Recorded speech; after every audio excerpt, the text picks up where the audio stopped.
I'm going to come right out and say what everybody's thinking. Sciatica sucks. See, sciatica presents as pain that shoots down the back of our leg and can run so far as even into our foot. Now, sciatica doesn't have to present with pain. We can also get pins and needles or numbness. And sciatica is a debilitating injury. It prevents us from living a pain-free and active lifestyle. Fortunately, over my years as a physical therapist, I've treated many clients and patients that have had sciatica, so I know which exercise to give that gets the best result. So make sure you watch this video for that exercise. And before jumping into the exercise, if you can hit the like button, because remember, for every like this video gets, little baby Summer here gets one cookie. So make sure you hit that like button for little Summer here. Now the exercise we're going to do to get rid of that sciatica pain once and for all is the hip 90-90 stretch. And to know why this is the best exercise, let's first talk about what causes sciatica. So we know one of the number one causes of sciatica is a tight piriformis muscle. Now this muscle is in our butt, and what happens is it can get really tight and it can pinch on the sciatic nerve, causing that pain, numbness, pins and needles to run down the back of our leg.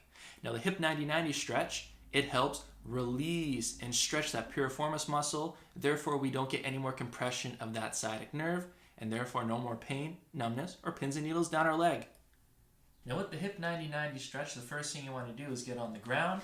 Your body is going to be facing a certain direction. And your front leg, you want your thigh running in the same direction your body's facing.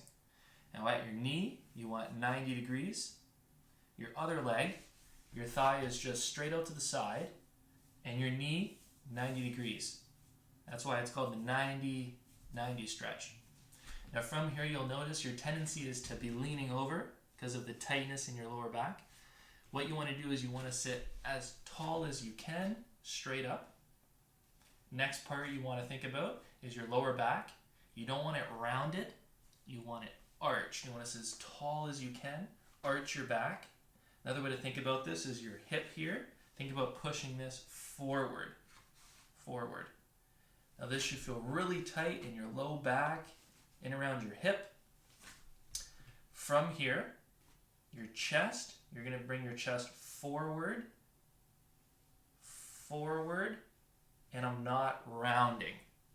So I go as far forward as I can, bringing my chest forward without rounding. Now you should feel a big stretch underneath in here. Nice and tall, chest forward. I go as far as I can without rounding. I feel that big stretch.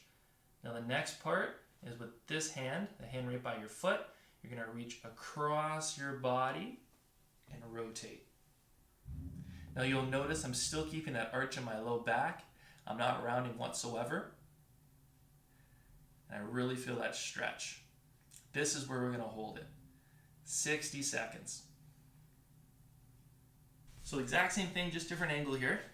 My body's facing this way. So my front leg, my thigh's in that same direction as my body's facing. I have 90 degrees at my knee. My other leg straight out to the side and 90 degrees at my knee. Now again, I'm going to make sure I'm upright, and my lower back, I don't want it rounded. I want it arched as much as I can. Another way to think about this is this hip, you're pushing this forward as much as you can. You should feel a big stretch underneath your leg in here, right into your bum. Another place you can feel this is in your lower back. All normal.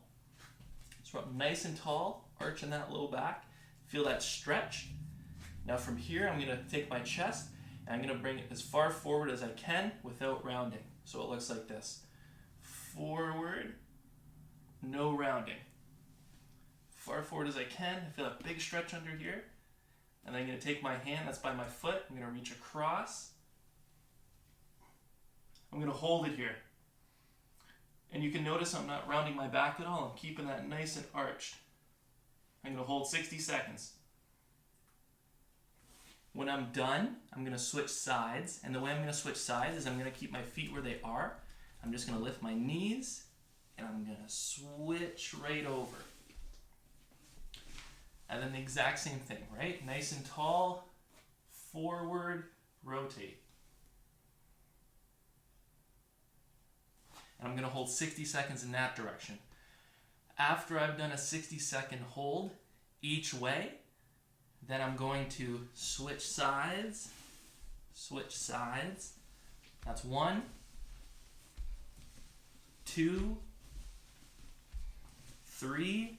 I'm going to do that 10 times, and then I'm done. Now, Cody, how often should I be doing this hip 90-90 stretch? I'm going to give parameters for 3 different types of scenarios. Scenario 1, you're currently having sciatica symptoms, that pain and numbness shooting down the back of your leg. If this is you, you want to do this stretch 3 times a day. Once in the morning when you get out of bed, once at lunchtime, hopefully your workplace has a gym or a fitness center you can use, and the 3rd time of the day is when you come home from work. Now, the second scenario would be someone who has a history of low back pain and or sciatica. You want to do this stretch every night before bed, so just 1 time a day. We want to prevent those pain and symptoms from coming back. Now, the 3rd scenario would be someone who has never had low back pain before and has never had sciatica. We're doing this more for preventative therapy. We want to do this stretch 1 time a day at night before bed and do it maybe 4 or 5 times a week. We're doing this strictly for low back maintenance. The last thing we want is ever to get low back pain or sciatica. That's it. That is the best exercise you can do for sciatica to get rid of all that pain and that numbness going down the back of your leg. Now, I also did a previous video for the best low back exercise you can do at home to get rid of low back pain. And I'm going to have that pop up right here. If you click, you can watch it. For everyone else, please leave a comment below and let me know how you like this exercise.